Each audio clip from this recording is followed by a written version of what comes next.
Lecture 2 માં મેં તમને સિમ્પલ પાસ્ટ ટેન્સની હકાર અને નકાર રચનાઓ ભણાવી. એના અનુસંધાને આજનું ત્રીજું લેક્ચર આપણે ચાલુ કરીએ છીએ. હવે ફરીથી એકવાર તમને રિમાઇન્ડ કરી દઉં કે હજી 3 મે સુધી સરકારશ્રીના આદેશ પ્રમાણે આપણે બહાર નીકળી શકતા નથી. લોકડાઉનનો અર્થ છે ઘરમાં રહેવું હોય, તો એ સૂચનાઓને પાળો, મા બાપનું માનો, બિનજરૂરી શેરીમાં પણ નહીં નીકળો. હવે આગળના લેક્ચરમાં મેં તમને સમજાવ્યું એ પ્રમાણે હકાર અને નકાર રચના એના અનુસંધાને આ ત્રીજી રચના તમે આમાં સામે જોઈ શકો છો. એવી રીતે કોઈ પણ મેં તમને વચ્ચે વચ્ચે નકારમાં સમજાવ્યું તો પ્રશ્નાર્થ કેવી રીતે બને. સિમ્પલ પાસ્ટ ટેન્સની સાદા ભૂતકાળની પ્રશ્નાર્થ રચના બનાવવા માટે કર્તાની આગળ એક સહાયકારક ક્રિયાપદ ડીડ મૂકવું જરૂરી છે. આગળ મેં વચ્ચે તમને સમજાવ્યું હતું. પછી જે ક્રિયાપદનું ભૂતકાળનું રૂપ છે એનું રૂપાંતર આપોઆપ મૂળ રૂપમાં થઈ જાય. મૂળ રૂપમાં એટલા માટે કે ભૂતકાળનો જે સમાવેશ થાય છે ક્રિયાપદમાં ઈડી રૂપે અથવા તો પેલા અનિયમિત રૂપે, એ અહીંયા ડીડમાં આવી જાય છે. એટલે ભૂતકાળનું રૂપ આપોઆપ મૂળ રૂપમાં આવી જાય. પછી જે રચના આપણી છે જે કર્મ, અન્ય શબ્દો એટલે રીત, સ્થળ, સમય અને કારણ, અને છેલ્લે પ્રશ્નાર્થ હોય એટલે ક્વેશ્ચન માર્ક આવવું જ જોઈએ. હવે એના અનુસંધાને મેં અહીંયા 3 ગુજરાતી વાક્યો લખ્યા છે. મેં અહીંયા અંગ્રેજી મેં એટલા માટે નથી લખ્યું કે હું તમને એનું અંગ્રેજી કેવી રીતે થાય સમજાવી શકું. હવે જે ખાનાની રીતે આપણે સમજીએ છીએ ફરીથી એ હું અહીંયા તમને સમજાવવાની કોશિશ કરું છું. મેં તમને કહ્યું તો એમ શું છે એનો અર્થ આપણે વોટ નથી કરવાનો. વાક્ય ઉપર મહત્વ આપવા માટે, ભાર આપવા માટે એ શું શબ્દ આપણે ગુજરાતીમાં બોલતા હોઈએ છીએ. અહીંથી તમે કાઢી નાખો કે તમે ગયા વર્ષે આ કાલનો અભ્યાસ કર્યો હતો, તો એ સાદું વાક્ય જ છે, પ્રશ્નાર્થ વાક્ય જ છે. અને શુંથી લખીએ તો એ પ્રશ્નાર્થ વાક્ય છે. હવે આને ગોઠવીએ તો તમે એટલે આપણું કર્તાનું ખાનું છે. પેલું આ શું છે મેં કહ્યું એમ એને કોઈ ખાનું આપવાની જરૂર નથી. પછી ગયા વર્ષે એટલે સમયનું ખાનું છે 6. હવે શેનો અભ્યાસ કર્યો તો કે આ કાળનો એટલે આપણું કર્મ થયું 3. અને અભ્યાસ કર્યો તો આખો એ ક્રિયાપદ છે એટલે 2. 1, 2, 3 અને 6 એ પ્રમાણે આપણે એને ગોઠવવાનું છે. રચના આ લેવાની છે. તો અને સિમ્પલ પાસ્ટ ટેન્સમાં તમારે યાદ એ રાખવાનું છે કે બધા જ કર્તાઓ સાથે ડીડ આવે છે. સાદો વર્તમાન કાળ હોય તો ત્રીજો પુરુષ એક વચન હોય તો ડઝ આવે, બાકીના કર્તાઓ સાથે ડુ આવે, એવું એક વેરિએશન આવે છે. સિમ્પલ પાસ્ટમાં એવું વેરિએશન ક્યાંય છે જ નહીં, બધે ડીડ લાગે છે. એટલે પહેલા ડીડ, પછી કર્તા તમે એટલે યુ, ડીડ યુ. હવે અભ્યાસ કર્યો હતો, મૂળ ક્રિયાપદ છે સ્ટડી, અભ્યાસ કરો. હવે જુઓ, ક્રિયાપદને ઈડી લગાડવાના સિમ્પલ નિયમો તમે 7મા ધોરણમાં ભણી ગયા છો. સામાન્ય રીતે કોઈ પણ ક્રિયાપદને ઈડી લગાડીએ એટલે ભૂતકાળનું રૂપ થાય. વચ્ચે વચ્ચે આ જરૂરી છે એટલે તમને સમજાવવાનો પ્રયત્ન કરું છું. પણ જો ક્રિયાપદને અંતે વાય હોય, વાયની આગળ વ્યંજન હોય, વ્યંજન તમે બધા જાણો છો, એ આઈ ઓ યુ સિવાયના જે ક્રિયાપદ પેલા શબ્દો છે, અક્ષરો, એ વ્યંજનો છે. તો વાયની આગળ બી છે, તો જ્યારે વાયની આગળ વ્યંજન હોય તો વાયનો આઈ થઈ જાય અને પછી ઈડી લાગે. એટલે આ સ્ટડી ક્રિયાપદ છે એનું આપણે ભૂતકાળનું રૂપ લખવું છે તો વાયનો આઈ કરીને પછી ઈડી લગાડે. સ્ટડી આમ જ થવું જોઈએ. જો તમે સીધું આ વાયની પાછળ ઈડી લગાડી દો છો તો આ ક્રિયાપદ તમારું સાચું નથી. આ બરાબર યાદ રાખો. Did you study this tense last year? આ આપણું એક્ઝેક્ટ વાક્ય થયું. જો હકાર રચના છે, અહીંથી ડીડ કાઢીએ તો મેં તમને નિયમ સમજાવી લાગુ પડે કે you studied this tense last year. પછી સેકન્ડ સેન્ટેન્સ છે, વિદ્યાર્થીઓએ ગયા મહિને વિજ્ઞાનના પાઠોનું પુનરાવર્તન કર્યું હતું. તો આ વિદ્યાર્થીઓએ એટલે આપણું પહેલું ખાનું, ગયા મહિને એટલે સમય થયો 6થું ખાનું. હવે સીધા તમને સમજાવવાની કોશિશ કરું છું. પછી વિજ્ઞાનના પાઠો એટલે 3જું ખાનું, કર્મ. અને પુનરાવર્તન કર્યું તો એ આખું આપણું ક્રિયાપદ છે એટલે 2જું ખાનું. હવે આને ગોઠવીએ એટલે પેલા બધા જ વાક્યોમાં ડીડ મેં કહ્યું એમ કમ્પલસરી ડીડ. હવે વિદ્યાર્થીઓએ એટલે પીપલ્સ અથવા સ્ટુડન્ટ્સ, ડીડ સ્ટુડન્ટ્સ. પુનરાવર્તન કરવું, યાદ રાખો પુનરાવર્તન કરવું એટલે થાય રિવાઇઝ. એના આધારે જે તમે રિવિઝન શબ્દ બોલો છો એ નાઉન છે, આ ક્રિયાપદ છે. રિવાઇઝ એટલે ફરીથી યાદ કરવું, વાંચવું, શીખવું. Did students revise. હવે વિજ્ઞાનના પાઠો એટલે સાયન્સ લેસન્સ.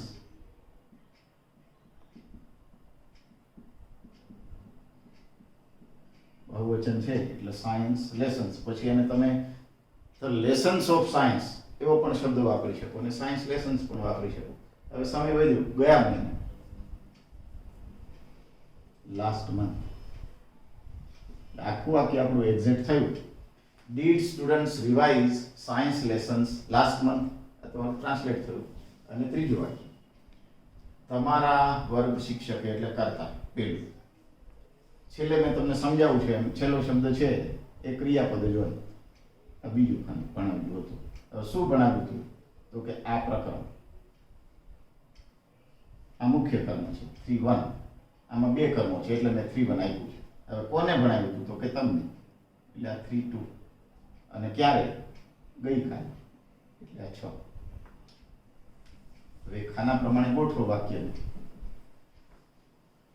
તો ડીડ ભૂલશો નહીં પ્રશ્નાર્થ બનાવવા માટે. ડીડ તમારા વર્ગ શિક્ષક એટલે your class teacher. Did your class teacher. હવે ક્રિયાપદ ભણાવ્યું હતું મતલબ ટીચ. કોને? તો કે તમને. ટીચ યુ. આ પ્રકરણ એટલે ધીસ ચેપ્ટર. અને હવે સમય ગઈકાલ મતલબ યસ્ટરડે. આખું વાક્ય આપણું થયું did your class teacher teach you this chapter yesterday. હવે જુઓ, આની પહેલા સાદા વર્તમાનમાં મેં તમને સમજાવ્યું હતું કે બે કર્મ આપ્યા હોય, મુખ્ય અને ગૌણ.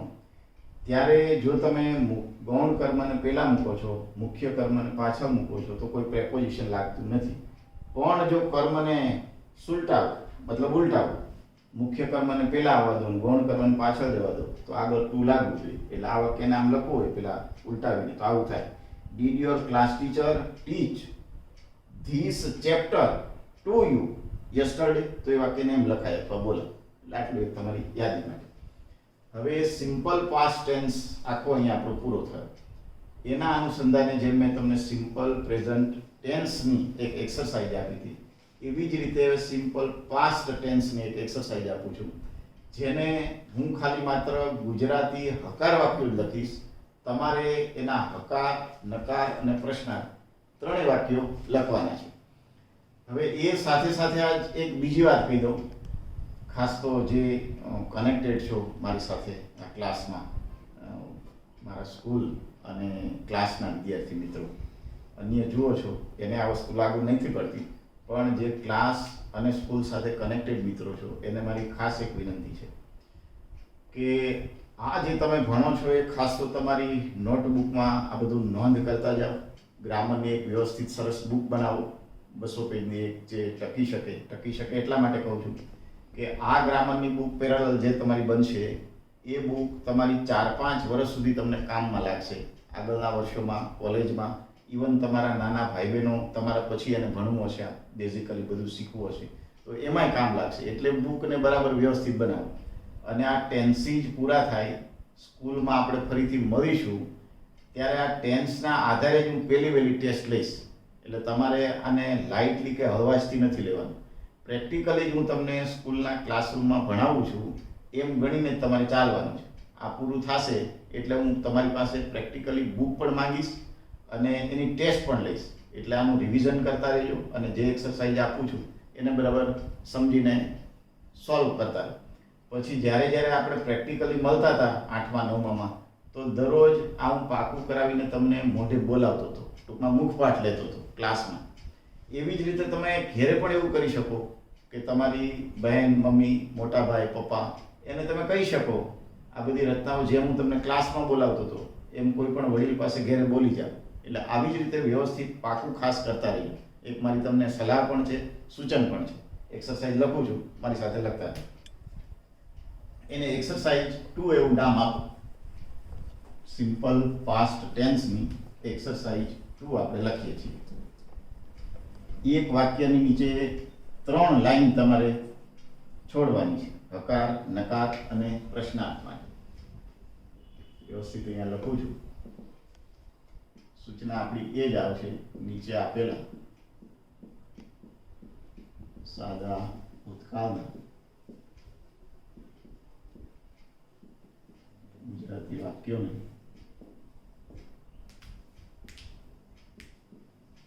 અંગ્રેજીની 3 રચનામાં બદલું.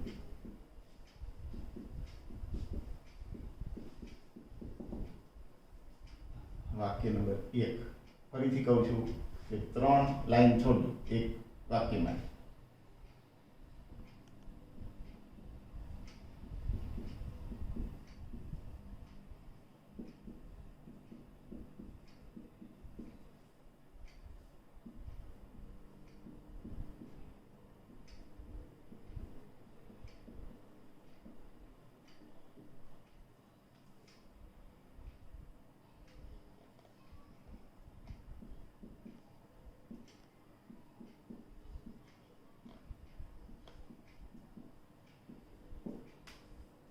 પહેલું વાક્ય છે, પિતાજી ગયા મહિને મારા માટે નવી સાયકલ લાવ્યા હતા. બને ત્યાં સુધી તમને યાદ હોય, તમે લખી શકો, સમજી શકો એવા જ સ્પેલિંગો ઉપયોગમાં આવે એવા વાક્ય હું લખીશ. છતાં મેં આની પહેલાં તમને કહ્યું હતું એમ કે અઘરો શબ્દ લાગે તો કોઈ વડીલ અથવા ડિક્શનરીને તમે કન્સલ્ટ કરી શકો છો.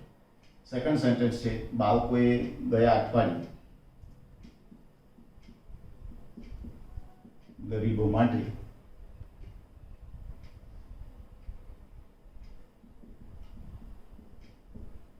કેટલાક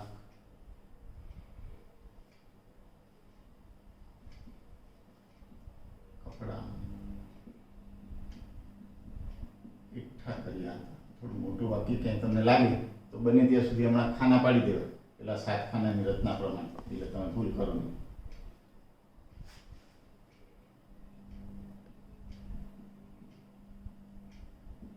ત્રીજું સેન્ટેન્સ છે, અમારા શિક્ષકોએ અમને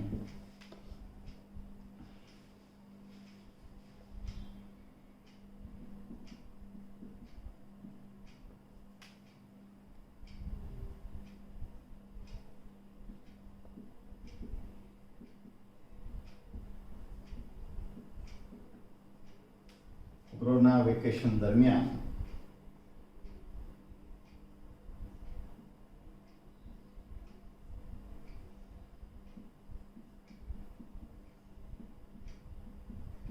ઓનલાઈન ભણાવ્યા હતા. અત્યારના જે આપણા સંજોગો છે એના અનુસંધાનમાં આપણા વાક્યો છે.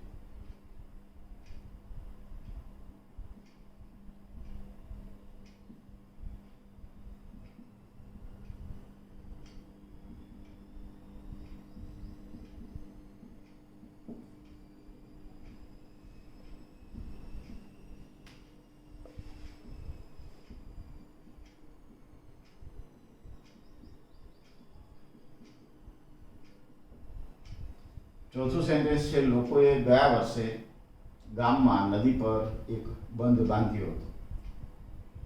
અને પાંચમું સેન્ટેન્સ,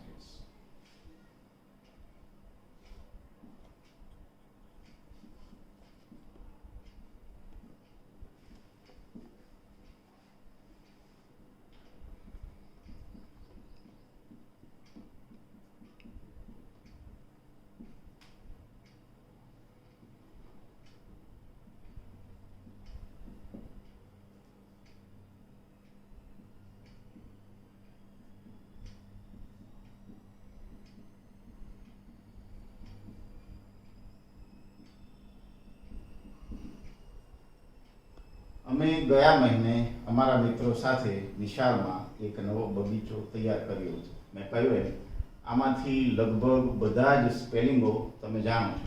છતાં પણ કોઈ સ્પેલિંગ તમને અઘરો લાગે તો ડિક્શનરી ઓનલાઈન પણ તમને અવેલેબલ છે. અને મે બી કે તમારા ઘરમાં તમારી ખુદની અથવા ભાઈ બહેનની કે પપ્પાની ડિક્શનરી હોય એમાંથી એ શબ્દ ગોતી કાઢો. બાકી કંઈ ના આવડે તો એ વાક્યને ખાલી રાખજો. તમે ફોન પર પણ મને પૂછી શકો છો, જે મારા વિદ્યાર્થીઓ સંપર્કમાં છો એમની વાત કરું છું. હવે સેકન્ડ ટેન્સ આપણો આખો અહીંયા કમ્પ્લીટ સાદા કાળમાંથી પૂરો થયો.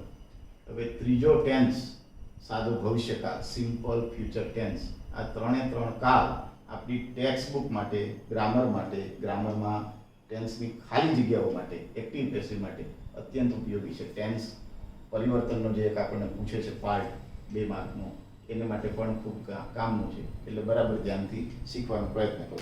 ત્રીજો ટેન્સ આપો સિમ્પલ ફ્યુચર ટેન્સ, સાદો ભવિષ્યકાળ.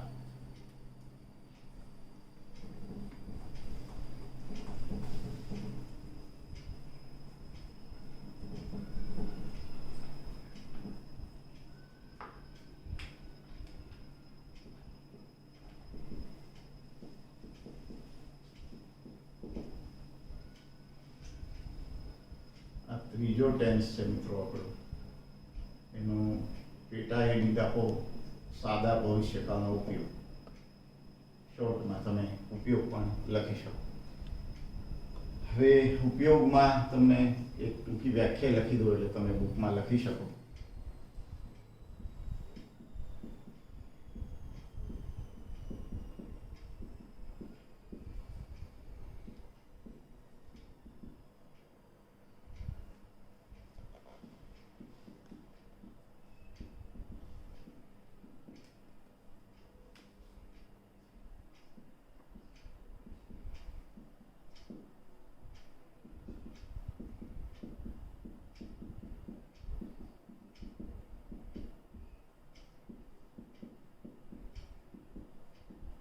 બહુ સરળ વ્યાખ્યા થઈ આની, પણ આને થોડું લંબાણથી સમજાવવાની કોશિશ કરું છું. શક્ય હોય તો તમારે તમારી બુકમાં મેં આ 2 લીટી લખી એ સિવાય લખવાનો પ્રયત્ન કરવાનો. જુઓ સિમ્પલી આને કેમ સમજે. મેં તમને કહ્યું હતું કે સિમ્પલ પ્રેઝન્ટ ટેન્સમાં જે ક્રિયાપદને અંતે વુ શબ્દ લાગે એ બધા ક્રિયાપદો હોય. આ સાદા વર્તમાનની આપણે વાત કરીએ છીએ.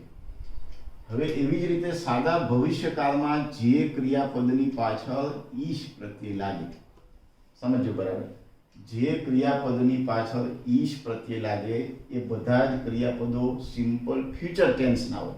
તમે જો કોઈ પણ શબ્દને બોલો, વાંચીશ, લખીશ, ભણીશ, જઈશ, આવીશ, ભણાવીશ, લખાવીશ, તો એ બધે ઈશ પ્રત્યય ગુજરાતીમાં લાગે છે.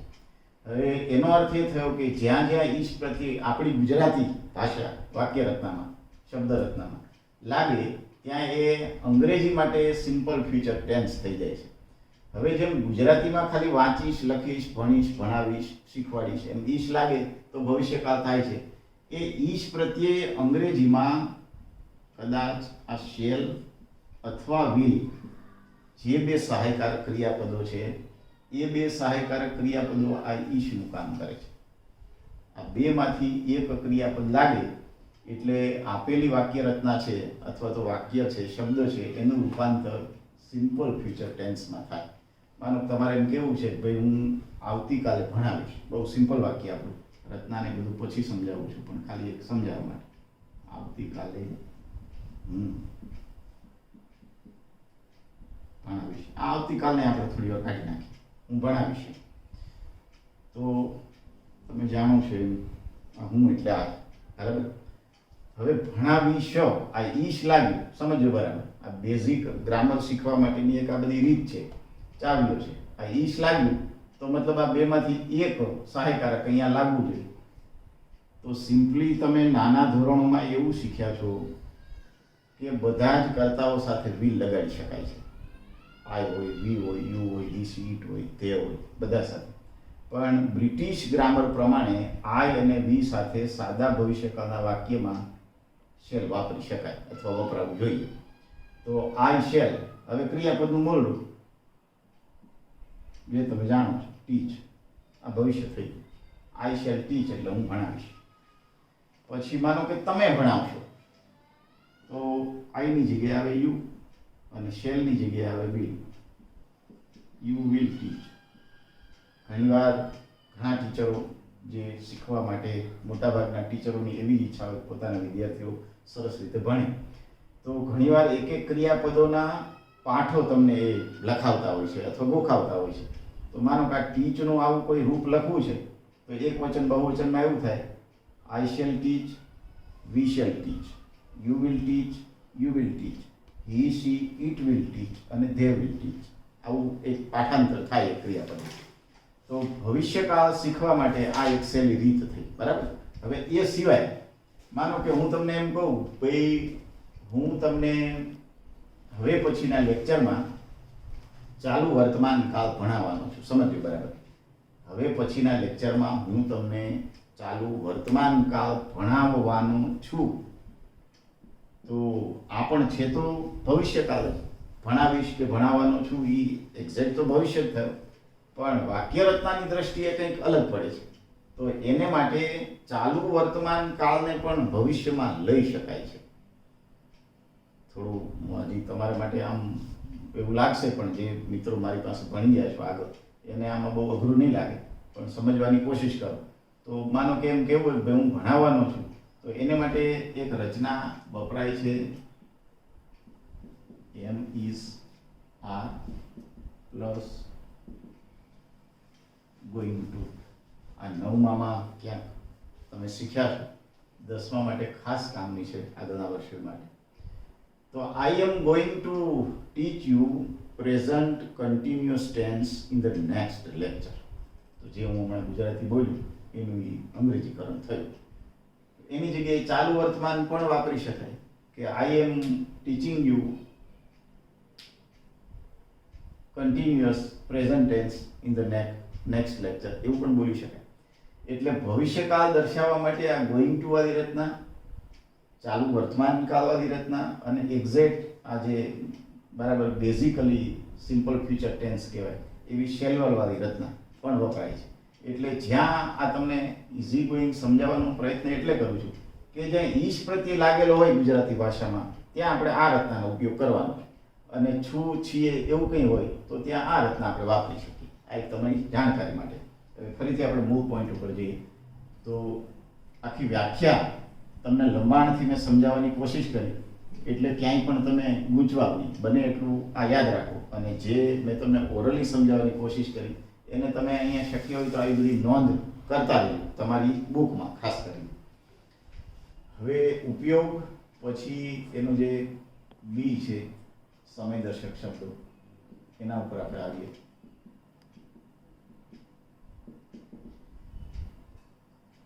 આ ટેન્સથી જે મિત્રો થોડું ગંભીરતાથી ભણો છો કે ભણ્યા છો એ પરિચિત જ છો, છતાં અહીંયા લખું છું એટલે તમારી બુકમાં બરાબર સેટ થાય.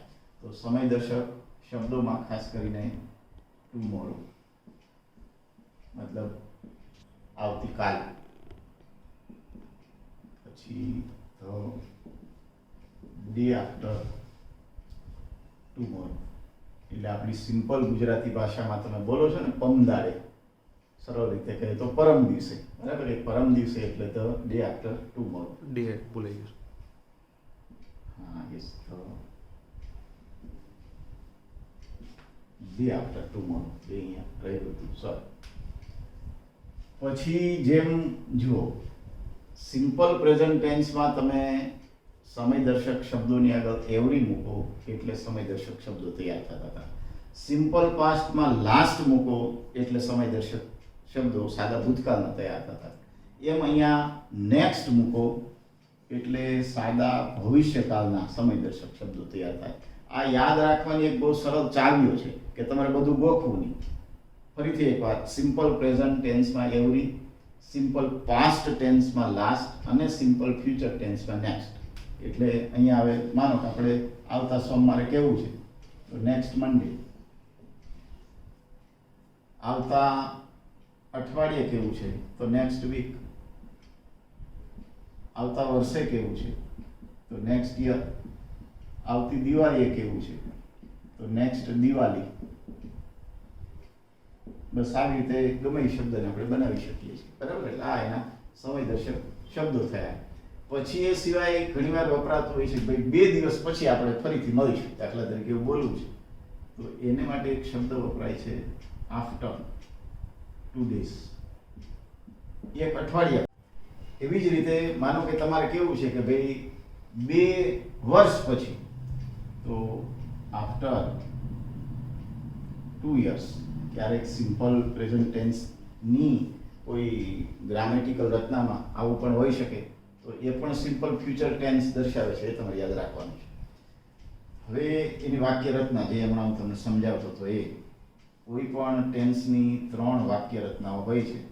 હવે તો તમને પણ એ બધું કદાચ કંઠસ્થ જેવું થઈ ગયું છે કે હકાર, નકાર અને પ્રશ્નાર્થ. એમાંથી પહેલી રચના આપણી છે હકાર રચના.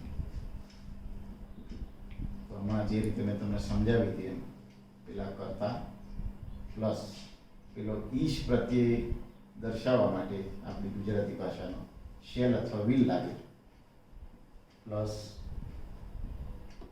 ક્રિયાપદનું મોડું. સિમ્પલ ફ્યુચર ટેન્સમાં દરેક જગ્યાએ ક્રિયાપદનું મોડું V1 જ આવે, પ્લસ કર્મ અને પ્લસ અન્ય શબ્દ.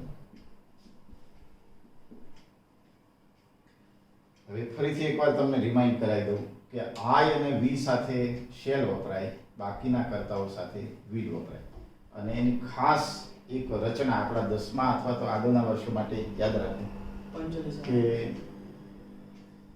જો તમારે કોઈ નિશ્ચિત બાબત, કોઈ પ્રોમિસ અથવા તો કોઈ વચન કે કોઈ બાબત ઉપર મહત્વ આપવું છે, ભાર આપવો છે, તો શેલની જગ્યાએ વિલ અને વિલની જગ્યાએ શેલ વપરાય. આ એક ખાસ તમારે યાદ રાખવાનું છે, નોંધ રૂપે. પણ માનો તમારે એવું કેવું છે, મારે તમને એક સૂચના આપવી છે કે ભાઈ તમારે આ બધી રચનાઓ, આ બધા અગત્યની બાબતો, વ્યાખ્યાઓ એ પાકી કરવી જ પડશે.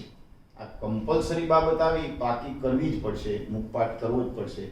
તો હું તમને એવું કહી શકું કે you will remember these old definitions.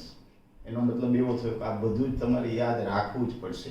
એટલે કમ્પલસરી બાબત આવે તો આ શેલ વિલનું સ્થાનાંતર થઈ શકે. હું તમને એમ કહું કે I will teach you tomorrow, તો એ મારું તમને પ્રોમિસ થઈ ગયું. I will teach you tomorrow એટલે આવતીકાલે હું તમને ભણાવીશ જ, કોઈ પણ સંજોગોમાં ભણાવીશ.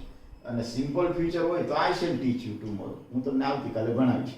તો એ સિમ્પલ ફ્યુચર ટેન્સ થઈ ગયું, ઓલું પ્રોમિસ થઈ ગયું. એટલે આવા બધા તફાવતો પણ થોડા યાદ રાખો. હવે એ રચનાના અનુસંધાને 2-4 વાક્યો આપણે કરીએ.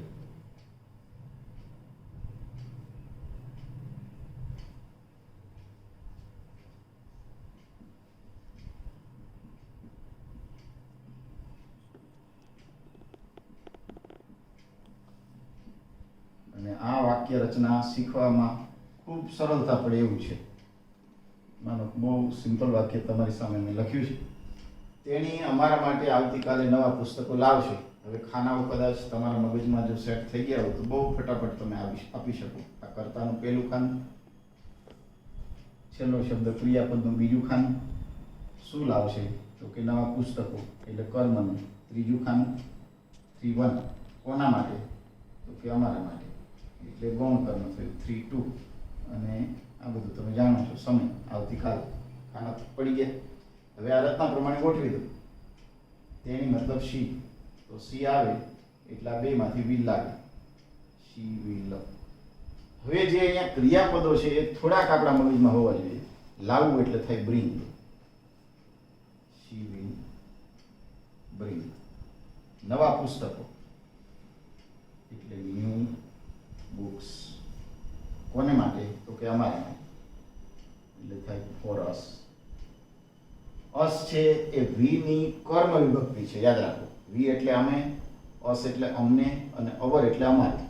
દરેક કર્તાની કર્તા, કર્મ અને સંબંધક વિભક્તિ હોય 3 પ્રકાર. તો આવું બેઝિક થોડું આપણા મગજમાં હોવું જોઈએ. એટલે અમારા માટે એટલે ફોર અસ અને આવતીકાલ એટલે ટુમોરો. હવે માની લો કે આ વાક્ય છે, આપણે નકાર તો શીખીએ છીએ પણ અત્યારે સાથે સાથે એ કહી દઉં સરળ છે એટલા માટે. આ વાક્ય તમારે નકાર બનાવવું છે, આમાં બીજી કોઈ કડાકૂટ તમારે કરવાની છે નહીં. સિમ્પલ પ્રેઝન્ટ કે સિમ્પલ પાસ્ટની જેમ માત્ર અહીંયા વિલ કે શેલ પછી નોટ મૂકી દો એટલે આ વાક્ય નકાર થઈ ગયું. She will not bring new books for us tomorrow, આ નકાર થયો. પછી શેલ કે વિલને અહીંયા કર્તાની આગળ લઈ લો એટલે વાક્ય પ્રશ્નાર્થ થયું. એટલે સિમ્પલ ફ્યુચરની નકાર અને પ્રશ્નાર્થ બહુ સરળ છે. માનો પ્રશ્નાર્થ બનાવવું છે કે ભાઈ તેણી આપણા માટે, અમારા માટે આવતીકાલે નવા પુસ્તકો લાવશે. તો will she bring new books for us tomorrow. રચના તો હું લખીશ જ, છતાંય તમારી જાણ. પછી સેકન્ડ સેન્ટેન્સ, માં બાળકો માટે આજે સાંજે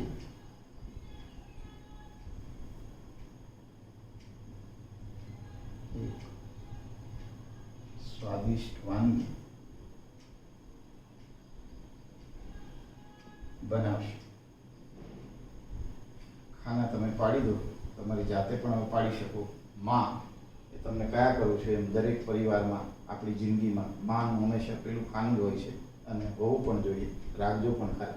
એટલે આ માં એ પેલું ખાનું, પછી બનાવશે એ બીજું ખાનું. હવે શું બનાવશે તો કે એક સ્વાદિષ્ટ વાનગી, એટલે તમે જાણો છો એમ ત્રીજું ખાનું. પછી કોને માટે તો કે બાળકો માટે, મતલબ 2 કર્મ થયા એટલે આને 3-1 આપી દેવાય, આને 3-2 આપી દેવાય. ક્યારે તો કે આજે સાંજે, એટલે છઠ્ઠું ખાનું. હવે ગોઠવી દો આ પ્રમાણે. તો માં મતલબ મધર. હવે જુઓ વચ્ચે એક બીજી વાત તમને કરું કે આ મધર શબ્દ છે એમાંથી આપણી ભાષામાં પણ આપણે માં એવો શબ્દ બોલીએ છીએ. માં, મોમ, મધર, મમ્મી બધું મથી ચાલુ થાય છે, મકારથી. હવે એમાંથી તમે મ કાઢી લો, એમ કાઢી લો એટલે શબ્દ કયો વધ્યો? અધર. અધરનો અર્થ શું થાય? બીજા. મતલબ આપણી જિંદગીમાં આપણા પરિવારમાંથી જો માં નીકળી જાય ને એટલે બાકી બધા છે એ બીજા થઈ જાય. બરાબર? એટલે માને બરાબર દીકરાઓ સાચું, દેટ ઇઝ ધ મધર. આપણી જિંદગીમાં એટલું માનું એ સ્થાન છે, મહત્વ છે. તો મધર એ ત્રીજો પુરુષ એક વચન છે અહીંયા, એટલે વિલ આપણે મૂકીશું, શેલ નહીં, મધર વિલ. હવે બનાવશે એટલે મેક. કદાચ તમે ત્યાં પ્રિપેર પણ વાપરી શકો, તૈયાર કરશે, બનાવશે.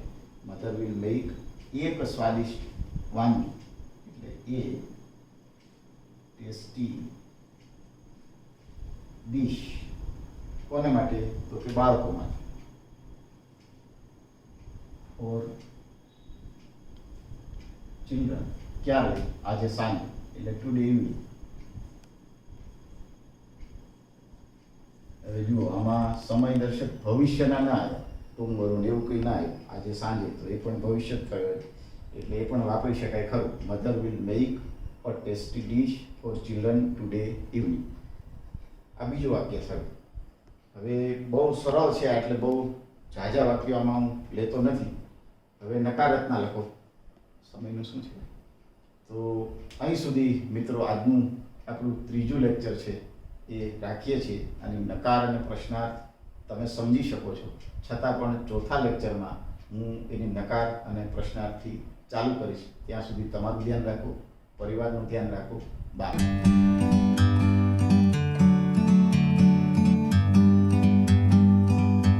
Like a bird on a tree, I'm just sitting here